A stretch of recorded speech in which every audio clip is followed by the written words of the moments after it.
Padre Fábio, quem escreve aqui é a Marcela de Belo Horizonte. Gostaria de saber a sua opinião quanto ao livro O Segredo, que tem como conceito: peça, acredite e receba. Quem nos induz a imaginar? O livro nos induz a imaginar e idealizar nossos sonhos para realizá-los. Será que é assim que na vida realmente acontece, padre? Eles ensinam partir para a ação, mas sempre idealizar. E em uma palestra do senhor já vi você dizendo que quem idealiza demais perde a oportunidade de conhecer o que verdadeiramente existe ao seu lado. Qual é o sentido de tudo isso então? Forte abraço, Marcela. Marcela, o grande problema é quando nós compreendemos esta idealização. O que é a idealização? A palavra ideal é aquilo que existe como se fosse uma realidade iluminada, que não nos pertence ainda, mas que nos motiva. O sonho muitas vezes é isso. Eu imagino que aquilo possa acontecer na minha vida e vivo à sombra desta imaginação.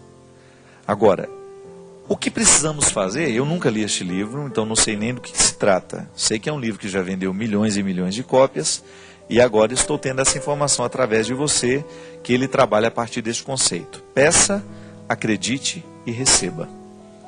Eu particularmente acho isso muito difícil de analisar aqui com tanta pressa, porque eu posso até pedir, mas o que eu estou pedindo? Será que aquilo que eu estou pedindo realmente está de acordo com a minha possibilidade? Tudo bem, aí eu vou acreditar que estou, e vou receber isso. Minha filha, longe de querer, a vida não pode ser mensurada dessa forma, né? Com essa clareza toda. A vida continua sendo um mistério. Agora, eu gosto de pensar que a minha pessoa, eu, estou contextualizado entre sonho e realidade o tempo todo.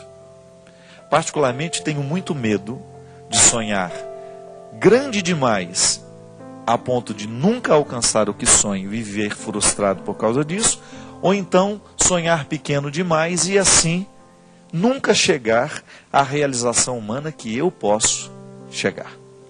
Então o que eu acho que o que vale a pena na vida é a gente descobrir qual é o papel que nós queremos desempenhar no mundo em que nós estamos situados. Qual é o meu papel neste mundo? O que eu posso fazer? Quais são as minhas possibilidades? Quais são os meus limites? E aqui nós entramos no terreno do autoconhecimento, que é importante demais.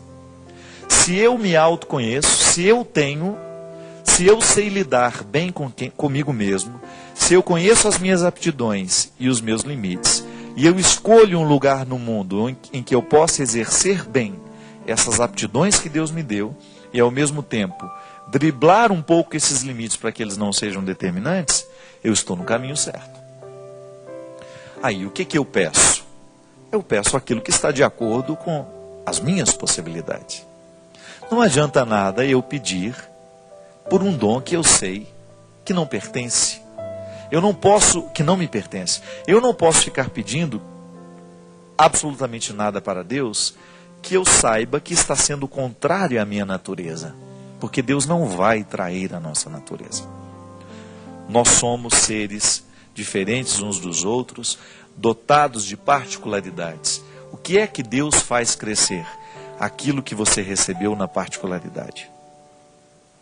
Então a gente precisa ter um limite para a gente compreender a vida com realismo, mas ao mesmo tempo com ideal.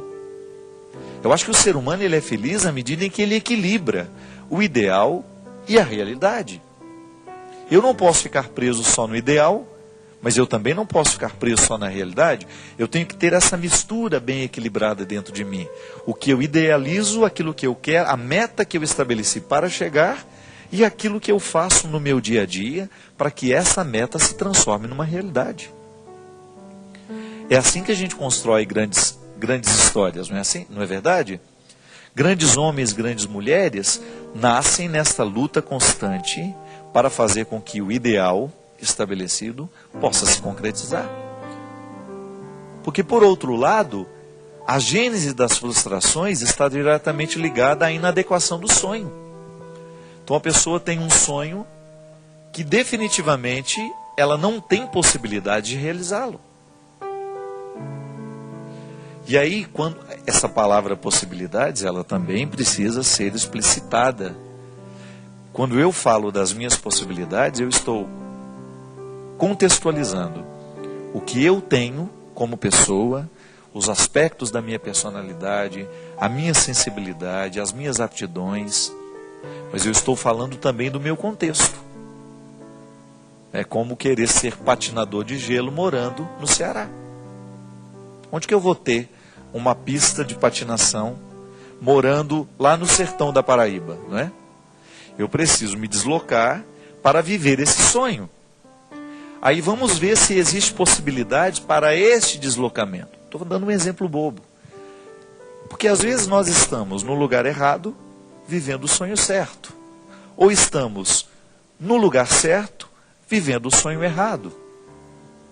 Essa clareza a gente vai tendo à medida em que a gente partilha. Olha, sabe o que eu já pensei para a minha vida? Isso. E aí, ouvindo pessoas que estão do nosso lado, que nos ajudem a refletir sobre aquilo que nós estamos querendo, a gente de repente chega a uma conclusão. É igual, acho que foi anteontem. Estava lá no Rio de Janeiro, na casa de uns amigos, e de repente a filha partilhando de um sonho que estava tendo. Quero ir para os Estados Unidos para fazer o 2º ano colegial. E aí a gente conversando, mas será que é o momento de ir? Por que fazer o 2º ano lá? E aí uma série de fatores, a mudança, deixar o lar onde se está tão estabelecido, para viver uma época da vida que não é tão determinante, porque se fosse o 3º ano, tudo bem, mas o 2º, e se não der certo? Aí você perde o 2º, fica difícil retomar para o Brasil, por causa da diferença de datas letivas. Aí a própria pessoa, a partir do momento que partilha o sonho, descobre que se ela fosse viver aquele sonho naquele momento, o sonho poderia se transformar num pesadelo. Mas outras pessoas precisaram ajudar a refletir o sonho.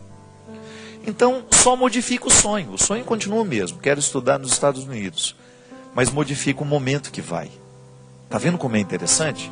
Porque às vezes a gente quer realizar o nosso sonho ao nosso modo. E de repente, a interferência positiva de alguém que nos ajude a refletir o sonho é absolutamente determinante para que a gente continue sonhando o sonho certo. Para que aquele sonho não se transforme num pesadelo na nossa vida. É isso aí. Nós vamos continuar sonhando sempre, porque faz parte da vida humana. Eu sonho, você precisa sonhar, os sonhos nos mantêm vivos, mas você faça de tudo para descobrir o que deste sonho tão grande pode ser realizado hoje, ainda que seja em preparação no pequeno da realidade. Porque quando a gente não trabalha no agora da realidade, nós nunca vamos realizar o sonho. E aí fica infértil. Eu preciso no agora da minha vida realizar a pequena parcela que o dia de hoje me pede, para que este sonho se transforme numa realidade. Só pode caminhar 1000 quilômetros aquele que dá um passo de cada vez. Há dias em que a gente poderá correr um pouco mais, vai ter disposição para isso, o clima vai ajudar, você avança. Mas há dias em que você vai ter que esperar pelo descanso do corpo. Não é assim? A vida prática não é assim? Então, os sonhos seguem a mesma regra. Há momentos que de repente você percebe que a realização daquele sonho acelerou na sua vida. Tudo estava favorável, mas há momentos em que isso está emperrado. E aí você tenha paciência para que a realização do sonho seja possível naquele momento certo.